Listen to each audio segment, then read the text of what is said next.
Good morning, everybody. We are joined today by none other than Stu McMillan, Altis CEO, esteemed sprints coach. He's joining us today to talk about some of the lessons he's learned in his career and hopefully share some of the dirty secrets he hasn't shared before about the mistakes made. So, Stu, welcome and thanks for joining us. Thank you for having me, Ellie. So, Stu, we first met sometime in London around 2010, and I'll be honest, I was terrified of you at that time.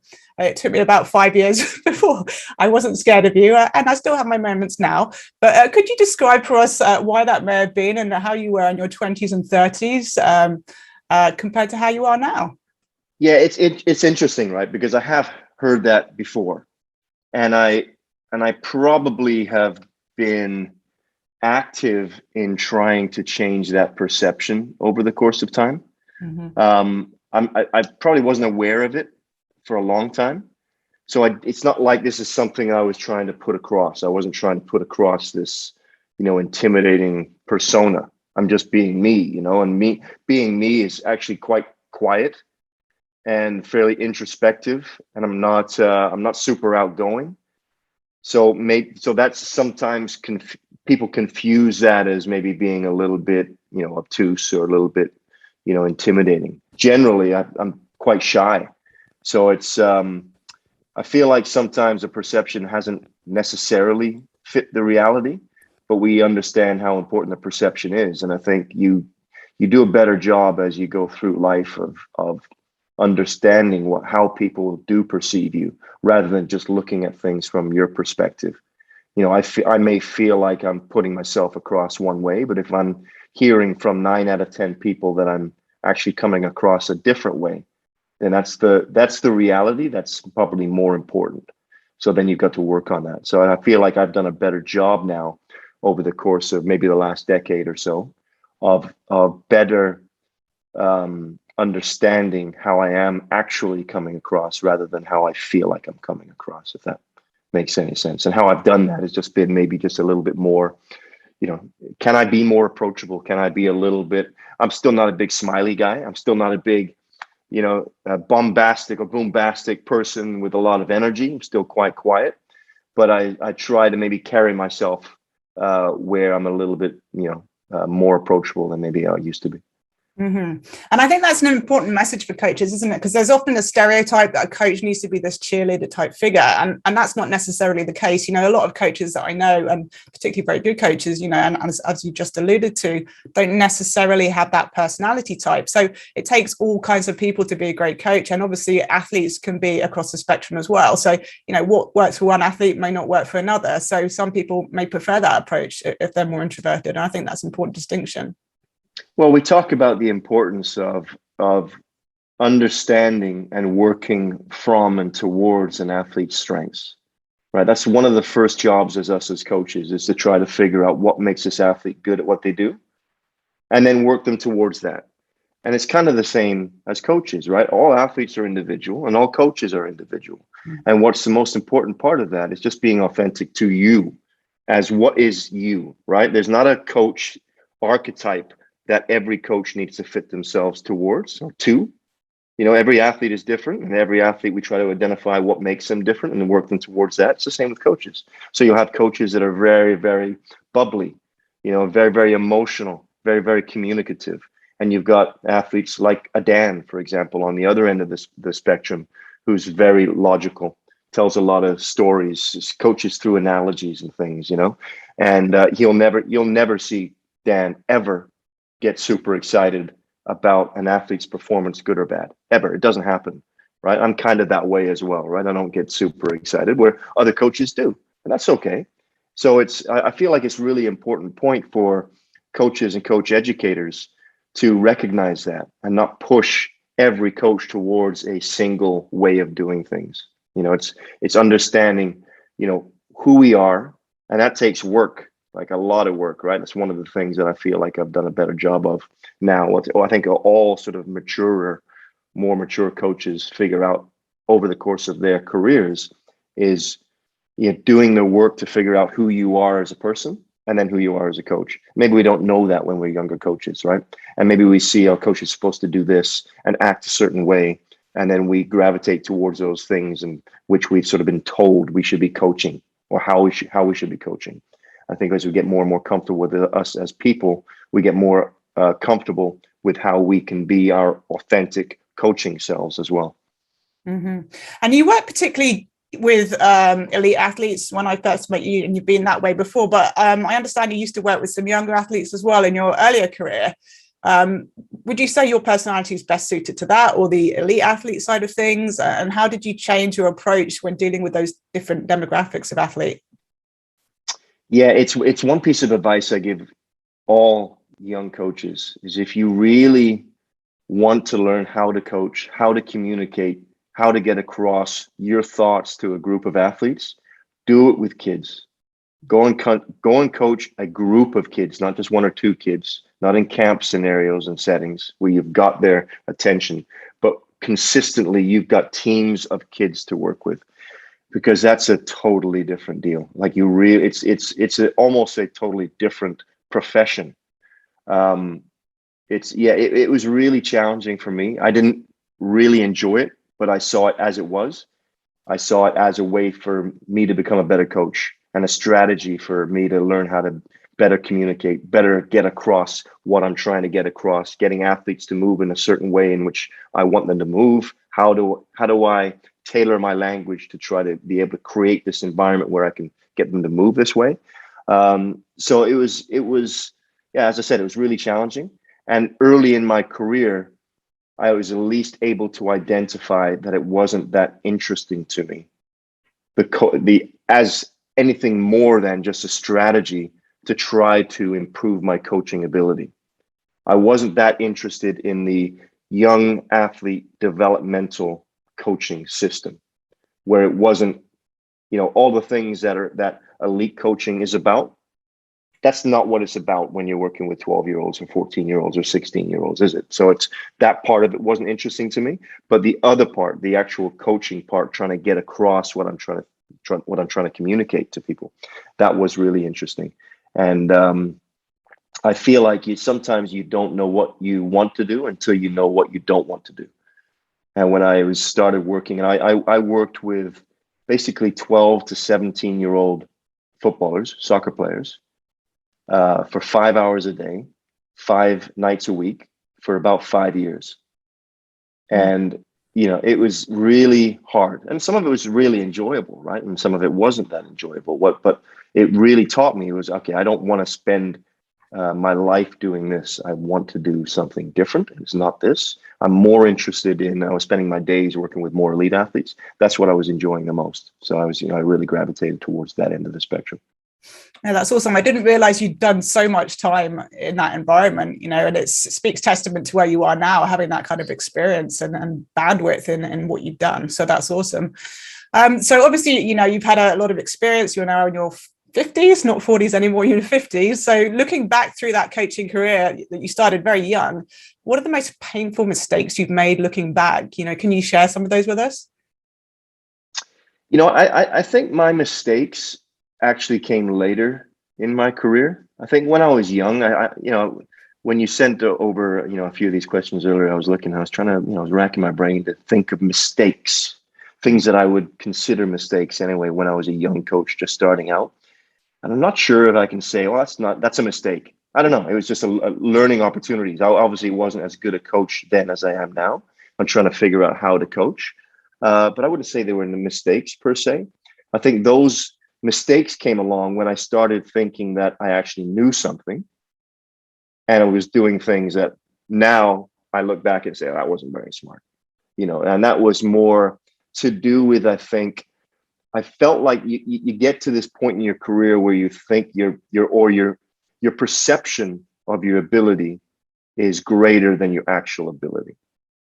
I was thinking I had the answers to everything, and I was very egoist with the lens I was looking at coaching through, always through my lens, rarely through an athlete's lens, really from a pluralistic point of view, looking at multiple different perspectives of the athlete experience. It was all through mine. And I think that was the biggest mistake I made. So it was a very egoist way of understanding performance and health and coaching athletes in front of me. where I felt like I knew best on almost everything. And because I was the one who was doing all the work, I was the one that was working so hard to try to figure out this. And going to my, say, coaching colleagues or mentors, or but most importantly, asking the opinion of the athlete themselves about what it is that we were doing together, that wasn't that important to me. Where now that's very, very important to me. So I think, luckily I was in a really good coaching environment, surrounded by really smart people. And that part of my coaching career didn't last really long before I started seeing the importance of taking a more of a pluralistic view. But I would say that was the biggest mistake of me as a young coach, was that. And I would say probably the second one was, not really considering the importance of how I come across. And it goes back to what we were talking about before, right? The perception. I had my reality and how I thought I was coming across. And I just assumed that the 9 people out of 10 that said I was coming across another way were wrong. Well, you 90% of the people out there, you're wrong and I'm right. This is who I am.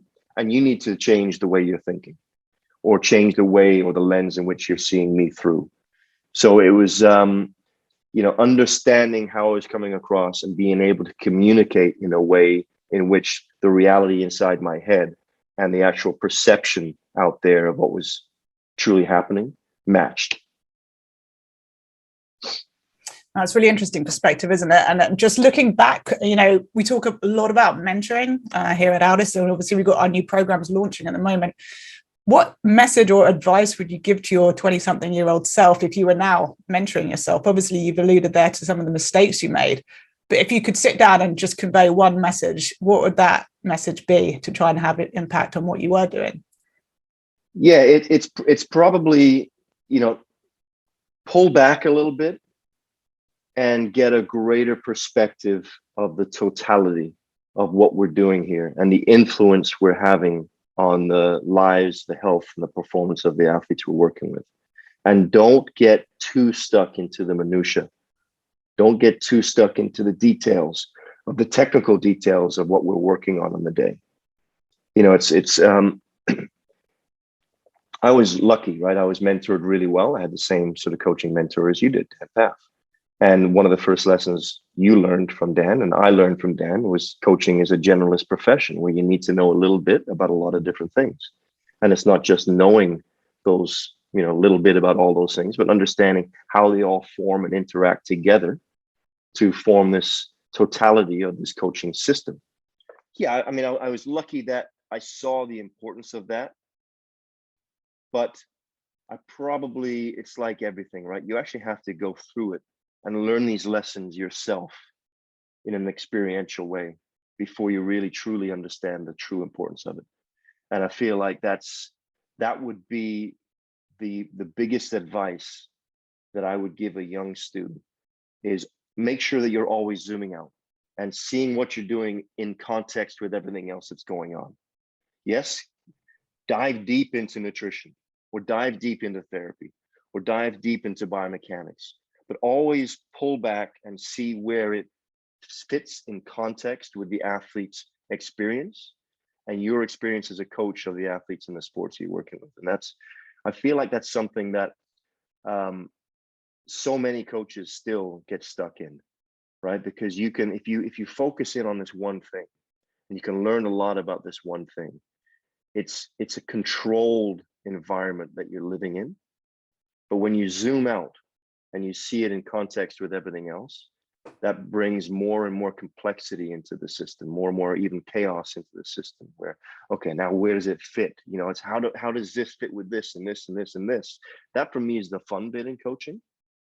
When you're learning about one little component part of this system, that's not as fun. It can be really, really interesting for a while, but it's not fun.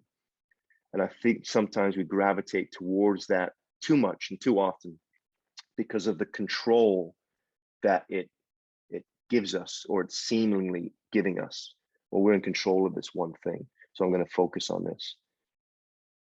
Mm-hmm. Yeah, that makes perfect sense. And you alluded there to the importance and the power of mentorship and kind of the experiential role that provides, and allowing you to see where pieces fit together.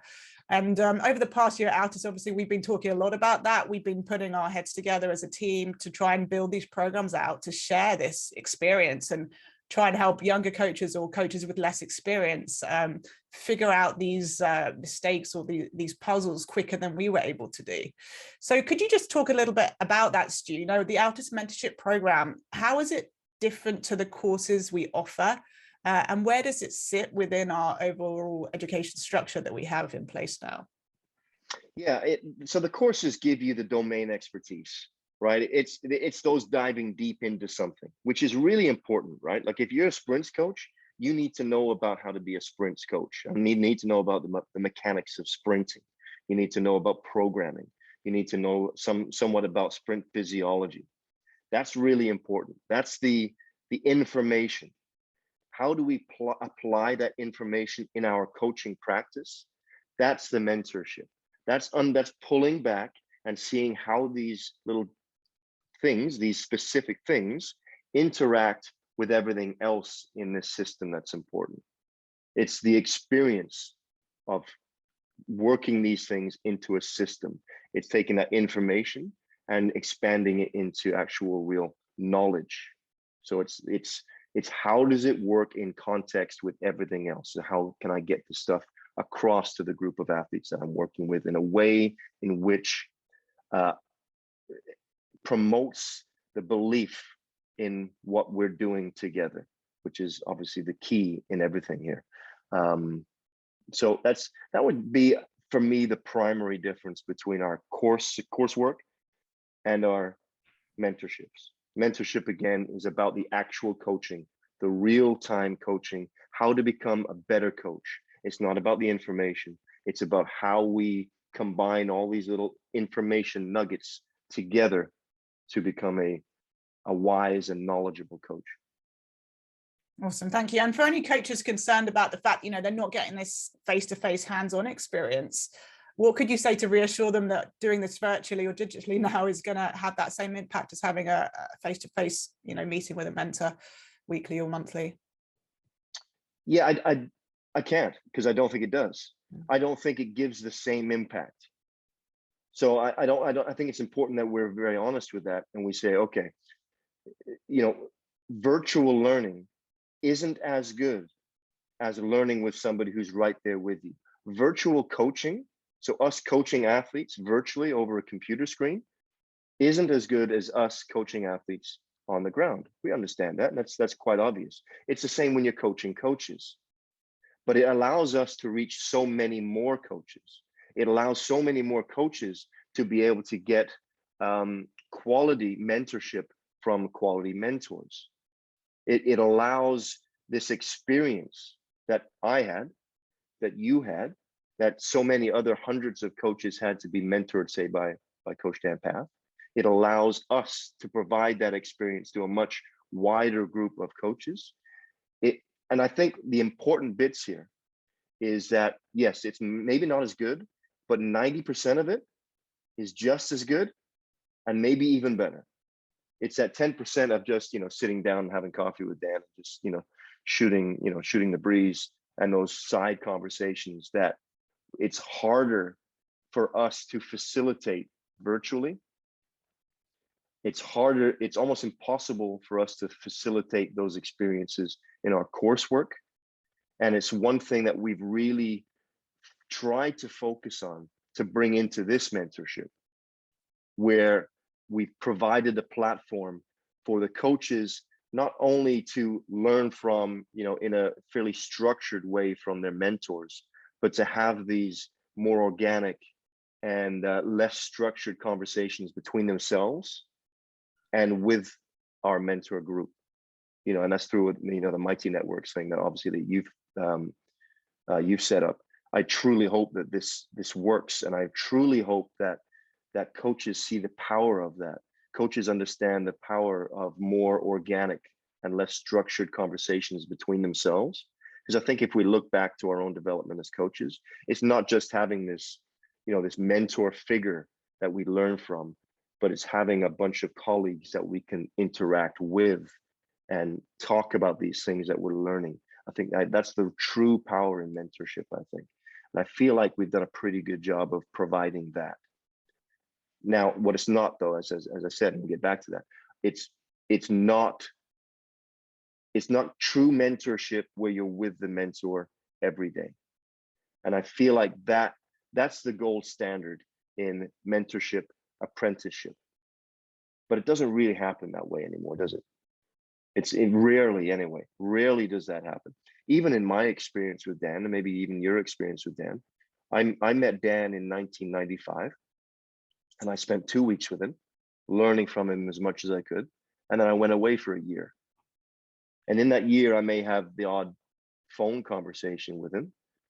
But what it was in that year is I was taking the learning that I learned from Dan, having conversations with my colleagues, and then a year later going to spend another couple of weeks with Dan again and learning some more, and then going away and then applying this new knowledge and this new way of thinking, and again conversing with my coaching colleagues. And it was just this oscillating system over the course of time. Little periods of learning new information, pulling back, understanding how it all fits together, and becoming more knowledgeable. More information, pulling back, and so on. And I feel like we've done a really good job of putting together that type of system. It's that type of system where we're oscillating between learning new stuff, pulling back. Okay, how does this fit into your coaching practice now? And then providing the opportunity for these coaches to have conversations with each other about that. Mm-hmm. And that's a really important point. On reflection, Dan left for America in 2012. So I used to see him in person maybe once or twice a year and go to the apprentice coach programs at Altis. And then the rest of our conversation was virtual. But to your point, I learned the most by, absorbing that ton of information I got within that week and then continuing that discussion virtually.